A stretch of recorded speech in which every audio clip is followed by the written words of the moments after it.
청주지검 시절에는 처음 검사가 된지, 그리고 검사 교육을 받지도 않고 바로 내려가서 검사로 실무에 투입됐기 때문에 모든 것이 서툴렀고, 그리고 어색했고 힘들었죠. 특히 처음 제가 모셨던 청주지검 검사장님은 그 당시 검찰에서 보기 드물게 포악한 검사장이었어요. 내가 포악하다고 이렇게 이야기를 하면 어떻게 들리실지 모르겠습니다만은, 그 당시 그분은 검찰에서 소위 깡패로 유명했던 검사장님이었습니다. 그분은 물론 뒤끝은 없었죠. 뒤끝은 없었지만은 성격이 워낙 급하고 포악해서 검사들을 구타를 하고 그렇게 했어요. 조인트도 까고 그리고 뺨도 때리고 그 당시 그렇게 했어요. 그렇게 해서 저희 청주지검 검사들이 그 검사장님 앞에 결재를 하러 올라갔다 오면 울고 나 검사 더 못하겠다 이렇게 하던 검사들도 있었어요. 그래서 제가 이제 그분을 처음 검사로 인간받아 가지고 첫 인사하는 날, 그날 검사장실에서 차 한잔하면서 첫 마디가 고등학교 어디 나왔냐? 대구 영남고등학교 나왔다. 그러니까 첫 마디가 그분 하는 말씀이, 그분은 대구에서 이제 인류고등학교를 나왔죠. 처음 하는 말씀이 그거 깡패 학교인데 그런 학교에서도 검사 되냐?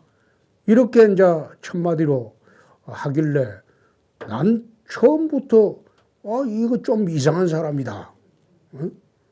좀 상식 밖의 사람이다. 난 그런 생각을 했어요. 그런데 2달 동안 이제 검사들이 당하는 것도 보고 저도 간간히 이제 혼나기도 했죠. 초등학교 어디 나왔냐?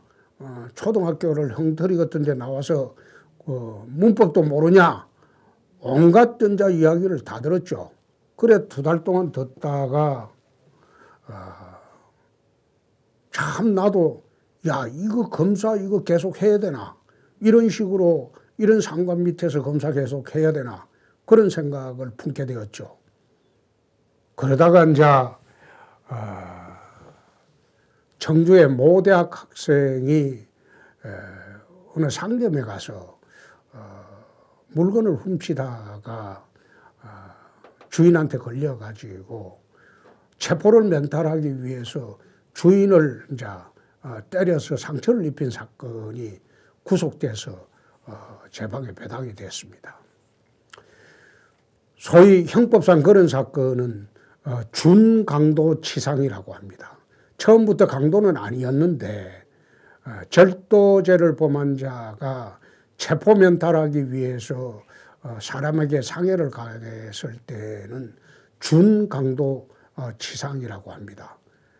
그렇다면 강도치상죄에 준해서 처벌을 하기 때문에 강도치상죄는 현행 형법상 7년 이하의 징역에 7년 이상의 징역에 처하도록 되어 있습니다. 그러면 한 번 정상강경을 하더라도 3년 6개월, 법원에 이게 기소를 하게 되면 3년 6개월 실형을 살 수밖에 없는 그런 아주 중범죄가 되어버립니다. 그래서 이거는 실정법은 그렇다고 하더라도 좀 가혹하다. 그렇다고 해서 중강도치상을 절도죄로 바꿀 수는 없고, 그래서 조사를 하면서 정상조사를 했죠. 이 학생한테 무슨 일이 있었나, 또 왜 이런 범죄에 이르게 됐나, 또 슈퍼 주인 불러가지고 처벌 원치 않는다. 학생이 한번 실수한 것이다. 그런 식으로 이제 모든 정상조사를 해서 부장님, 차장님 결재를 다 받았죠. 말하자면 기소유예를 하겠다는 겁니다. 구속, 취소, 기소유예. 그런데 그런 사건은 검찰 관례상 기소해야 한다는 것은 생각지도 못했죠. 그 당시에 검사들은 생각할 수도 없었고 생각지도 못했죠. 그래서 나는 법은 그렇지만 이걸 이대로 기소하면 이 젊은 학생이 3년 6개월 징역을 꼬박 살아야 되는데 한 행위치고는 우발적 행동 같은데 너무 심하다. 그래서 이제 그 석방품진서를 가지고 검사장님 앞으로 갔죠. 그러니까 검사장님께서는 그 기록을 한번 쓱 보시더만 첫 마디가 네 돈 묵었나 그러더라고요. 말하자면 이 어처구니 없는 결정을 해가지고 왔다 이런 뜻이죠. 돈을 안 먹었으면 이런 결정을 할 수 있겠나 막 그런 뜻입니다. 그래서 제가 대뜸 작심하고 올라갔기 때문에 대뜸 반발하면서 하는 말이 검사장님께서는 구속자를 석방할 때 돈을 받고 합니까? 그래 대꾸를 했어요. 그러니까 막 불호령이 떨어진 겁니다. 육두문자가 나오고 불호령이 떨어져 가지고 막 야단을 치시길래 저도 육두문자로 썩지는 않았지만은 비슷한 말로 반발을 했죠. 검사장께서 그렇게 욕을 하면 됩니까? 나도 검사인데. 응? 왜 안 되는지 그 이유를 설명하지 않고 욕설만 하면 됩니까? 응? 아니 무슨 검사장이 이런 검사장이 다 있습니까? 응? 검찰 간부가 다 이랬습니까? 그래 이제 항변을 하니까 검사장 책상이 그 당시에 엄청나게 커가지고 책상을 바로 넘어올 수는 없고 삥 돌아서 나와야 되죠. 벌떡 일어나시더만 삥 돌아서 뛰어나오는 거 보고 아이고 이거 오늘 죽었다 싶으대요. 그게 이제 그분이 손 하나가 제 손에 한 2배 정도 클 겁니다. 키도 저보다 한 15cm 더 크고요. 1m 한 85가 넘었죠. 그리고 몸무게도 저보다 한 35kg, 40kg가 더 나가고요. 그래서 그 주먹에 잘못 맞으면 죽겠다 그런 생각이 들 정도로 그 당시에 그 검사장의 성격이 아주 급하고 난폭했어요. 그래서 내가 도망쳐 나오면서 그런 이야기를 했죠.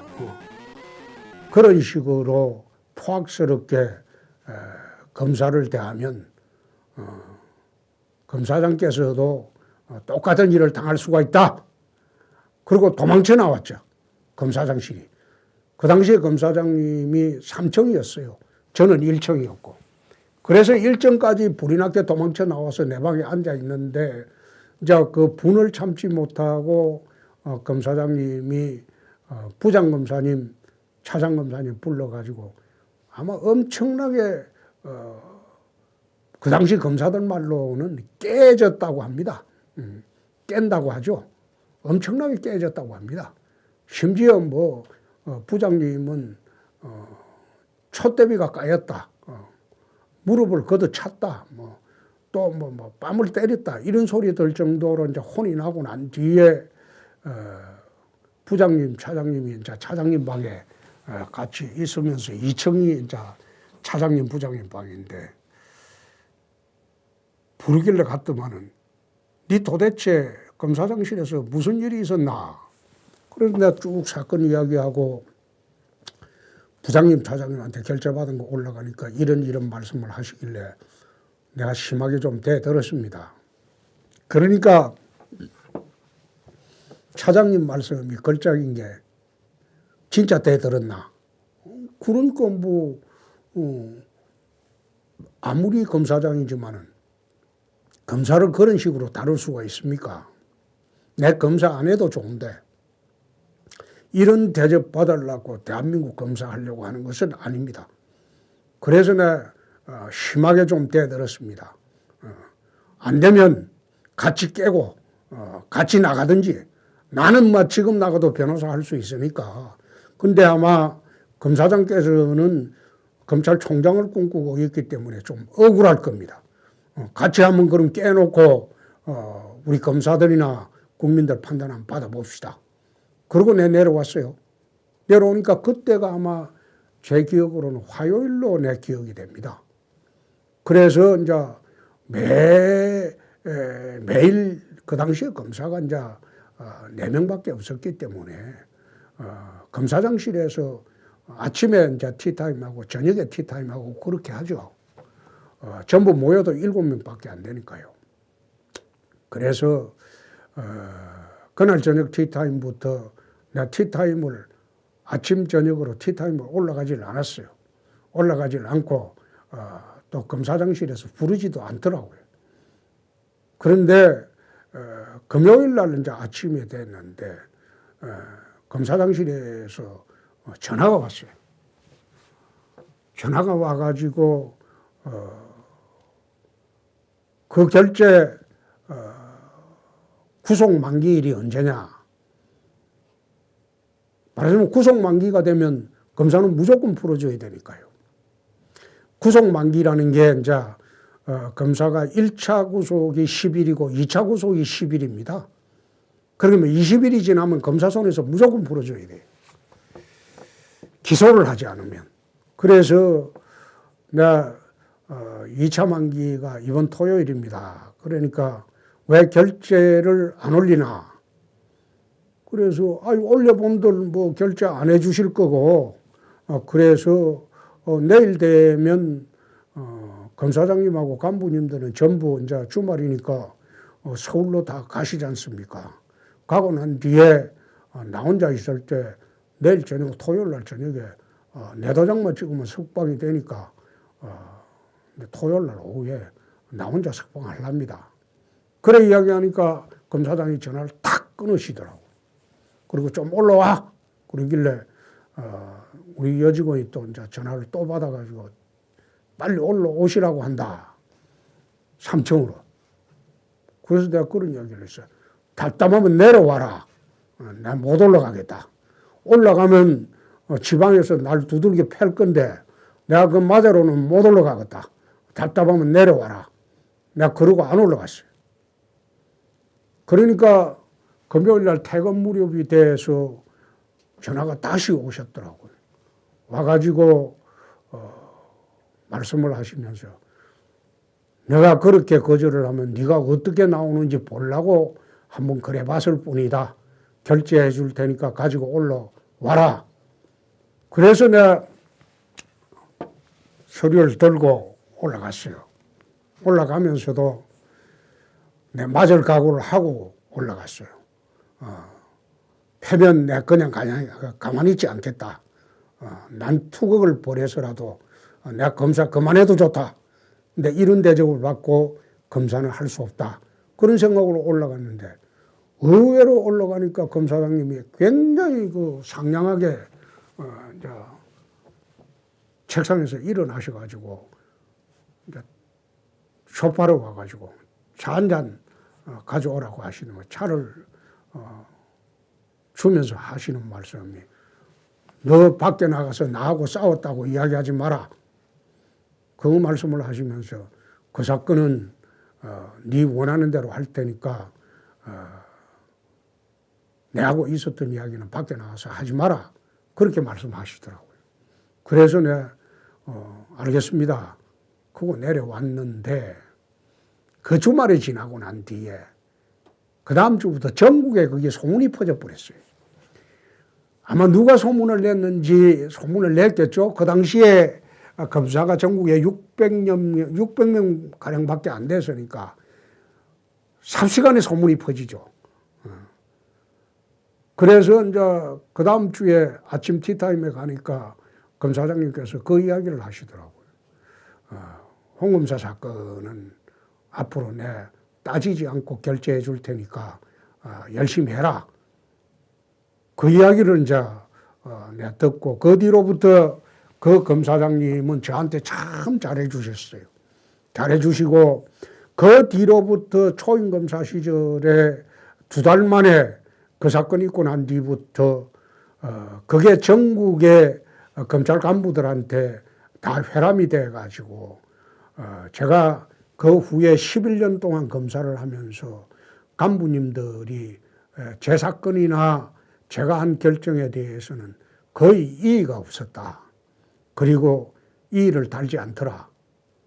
그 바람에 상당히 결재로부터 자유로운 검사를 11년 할 수 있었다.